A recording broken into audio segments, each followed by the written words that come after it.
จะเก็บเงินไว้เพื่อการศึกษาบ่อยากไปรบกวนพ่อแม่ฝากเพื่ออนาคตอยากเป็นอาจารย์ฝากไว้เพื่อเข้าโรงเรียนบ่อยากให้พ่อแม่เปลืองเงินหลายเขาจะทอดเงินไว้เป็นทุนเพื่อการศึกษาในอนาคตของเขาเองทอนเพื่อ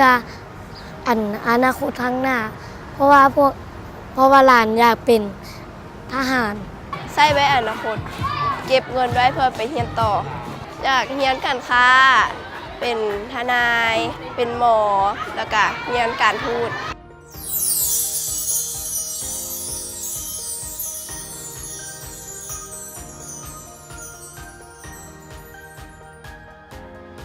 ถือว่าเวียกงานภาษาศึกษาทางด้านการเงินก็เป็นเวียกงานหนึ่งที่พวกเราได้เอาใจใส่มาตลอดเนาะเขาถือว่าเวียกงานให้ความรู้ทางด้านการเงินหรือว่าภาษาศึกษาทางด้านการเงินนี่เป็นการรับผิดชอบต่อสังคมของพวกเขาจึงได้สร้างโครงการขึ้นมาเนาะเขาเรียกว่าโครงการให้ความรู้ทางด้านการเงินเป็นอย่างพวกเขาจึงเฮ็ดตัวนี้เนาะเพราะว่าสำคัญหลายสำหรับพวกเขาอยากเห็นเยาวชนคนรุ่นใหม่หรืออนาคตของชาติเรานี่มีวินัยทางด้านการเงินในปี 2011 พวกเขาก็ได้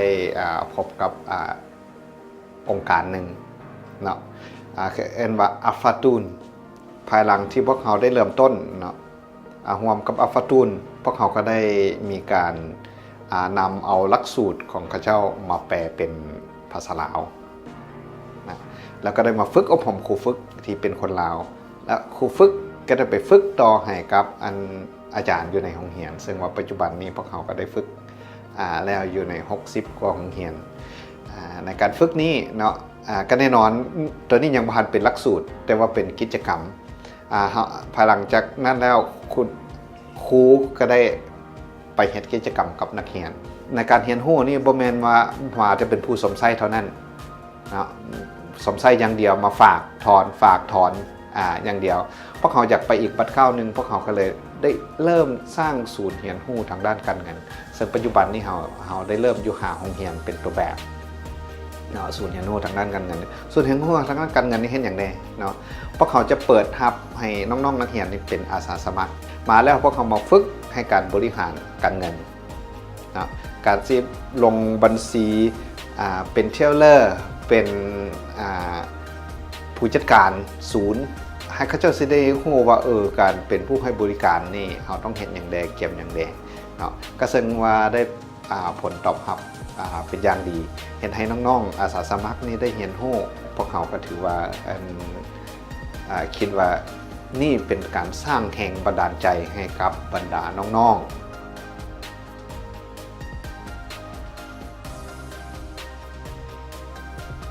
โดยเพราะว่าน้องจะได้ฮู้จักแบ่งเวลาจะได้ฮู้ประหยัดมัธยัสถ์หลายขึ้นและสอนให้น้องคิดไรให้คล่องแคล่วเป็นในตัวอีกด้วยเพราะว่าน้องอยากฝึกทักษะในการคิดเลขการนับเงินแล้วแบบเขาอยากจะมีประสบการณ์ในชีวิตหลายๆอย่างเขาแห่งหาประสบการณ์ได้หลายสำใดแห่งดีเพราะว่าเฮ็ดอันนี้มันกับแบบเขาได้เฮ็ดกับเงินเนาะเงินกับบ่แม่นเงินของเขาเป็นเงินของคนอื่นแล้วเขาก็ต้องได้มีความรับผิดชอบแน่แล้วมันต้องได้แบบถูกต้องทุกอย่างเลย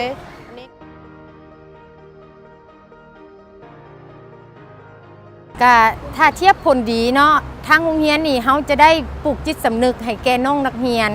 ให้มีรู้จักออมทรัพย์ว่าออมเงินใช้จ่ายเงินให้มีประโยชน์แล้วก็เฮาก็ได้เห็นบรรดาน้องนักเรียนหั่นมีเงินเก็บเพื่ออนาคตของกระเจ้าเองเนาะใช้เงินให้มีประโยชน์แล้วก็ทางนั้นก็แม่นผู้ปกครองก็มีความยินดีในปัจจุบันนี้นี่เห็นว่านักเรียนนี่มีอยู่ประมาณ40หรือ 50% ที่ได้เข้าร่วมโครงการ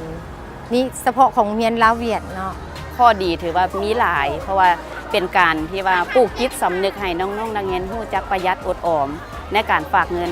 ฝากเทื่อน้อยๆจะเฮ็ดให้นักเรียนมีทุนการศึกษาที่สูงขึ้นจนฮอดมีเงินเก็บเพื่ออยากให้นักเรียนนี่ได้เรียนต่อเพิ่มขึ้นไปอีกเป็นการริเริ่มให้น้องๆนักเรียนมีการที่ว่ามีแนวคิดเปลี่ยนแปลงตัวเองจากเป็นคนที่ฟุ่มเฟือยก็จะได้กับเจ้าฮู้จักประหยัดมัธยัสถ์ขึ้นเพิ่ม จากการที่ว่าใส่ใจหลายๆขึ้นเขาเจ้าก็ฮู้จักใส่ใจในสิ่งที่เป็นประโยชน์ให้มันหลายขึ้นนะซึ่งว่าพวกเขาก็มีความภาคภูมิใจที่ว่าผลของการเริ่มต้นมาฮอดปัจจุบันนี้พวกเขาสามารถเข้าถึงเยาวชนคนรุ่นใหม่ได้เป็นจำนวนหลวงหลายถ้าเทียบใส่ประชากรของพวกเขาปัจจุบันนี้เนาะและก็ข้าพเจ้าขอขอบใจทุกภาคส่วนที่เกี่ยวข้องนะโดยเฉพาะแมนทางผู้ให้ทุนซึ่งว่ามาจากหลายภาคส่วนเนาะเริ่มต้นจาก Barclays Bank Foundation มาโครงการ Michael Reed ของ UNCDF และโครงการ MAFIP ซึ่งว่าบรรดาโครงการต่างๆนี้ก็ได้รับการสนับสนุนหรือว่าภายใต้การชี้นำพาของธนาคารแห่งสปป.ลาวสิ่งที่เราเฮ็ดมานี้จะบ่ประสบผลสำเร็จถ้าปราศจากการร่วมมือที่ดีจากโรงเรียนเนาะซึ่งว่าเราไปจัดตั้งปฏิบัตินี่ก็ขอบใจมาทุกโรงเรียนที่ได้ร่วมโครงการได้ให้การสนับสนุนเป็นอย่างดีครูอาจารย์อาสาสมัครแล้วก็รวมทางน้องๆนักเรียนที่ว่ามาเข้าร่วมในการฝากการท่อนเงินบ่มีหยังต่างๆเนาะแล้วก็อีกเทื่อนึงก็ขอบใจมาอย่างห้องการศึกษานครหลวงที่ได้อนุญาตให้พวกเขาได้มีการเคลื่อนไหวและเผยแพร่ข้อมูลทางด้านการเงินให้แก่บรรดาน้องๆเยาวชนคนรุ่นใหม่นี้ขอบใจ